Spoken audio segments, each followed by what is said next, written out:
सतत कृषि या टिकाऊ कृषि को हमने एक यूनेप का बनाया हुआ एक इनिशिएटिव और एक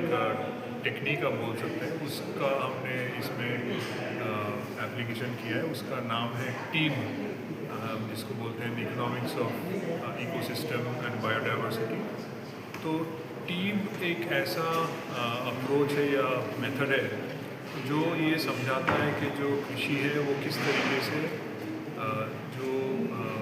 जो प्राकृतिक और जो सामाजिक और मानवीय तत्व है उसके ऊपर उसका जो प्रभाव है वो किस तरीके से उसका मूल्यांकन कर सकता है। तो जो ये प्राकृतिक, सामाजिक, आर्थिक, प्राकृतिक, सामाजिक, मानवीय और निर्मित, ये चार जो तत्व हैं उसका मूल्यांकन अगर ठीक तरीके से होगा तो वो फिर चाहे वो व्यापार हो, व्यापार का क्षेत्र हो, चाहे वो उद्यम हो, चाहे वो पॉलिसी हो, उसके अंदर उसको शामिल किया जा सकता है। और इसमें हम कोशिश कर रहे हैं कि हर एक राज्य से जो FPOs और FPCs हैं और एग्री एंटरप्रेन्योर्स हैं उनको जोड़ें इस प्रोग्राम के साथ, ताकि वो जो अपना कंट्रीब्यूशन कर रहे हैं, लोग सतत कृषि कर रहे हैं, स्पेशली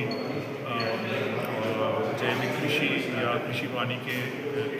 के एरिया में अगर वो ये काम कर रहे हैं तो वो अपना जो कंट्रीब्यूशन है वो सिर्फ और सिर्फ आर्थिक कैपिटल के ऊपर नहीं, अपना ग्रोथ और प्रॉफिट उसके ऊपर नहीं, परंतु उसके साथ साथ जो सामाजिक और प्राकृतिक तत्वों में भी वो कंट्रीब्यूशन कर रहे हैं, जो बेनिफिट दे रहे हैं, वो भी उसमें शामिल कर पाए और एक कॉम्प्रिहेंसिव जो है एक रिपोर्ट या एक शेयर कर पाए जो मार्केट एक्टर्स हैं, जो फाइनेंशियल सेक्टर है उनके साथ। तो इससे जो FPCs, FPOs और एग्री एंटरप्रेन्योर्स हैं उनको भी बढ़ावा मिलेगा और वो भी शामिल हो पाएंगे। जो पूरा मुहिम है जो सस्टेनेबल एग्रीकल्चर का हमारे देश में चला हुआ है, जिसके तहत national mission on natural farming को भी एक्टिवेट किया गया है हाल ही में, जैसे आप सबको पता होगा। तो ये हमारा प्रयास उसी के लिए। खास 3 राज्यों को जैसे आपने जिक्र किया जोड़ने का क्या कारण है? ये 3 राज्यों में एक्चुअली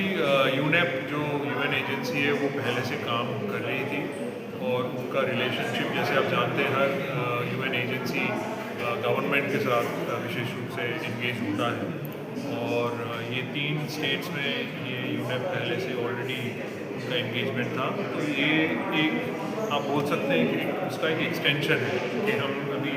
सरकार के साथ साथ हमने प्राइवेट सेक्टर को भी इस इनिशिएटिव में शामिल किया। Thank you.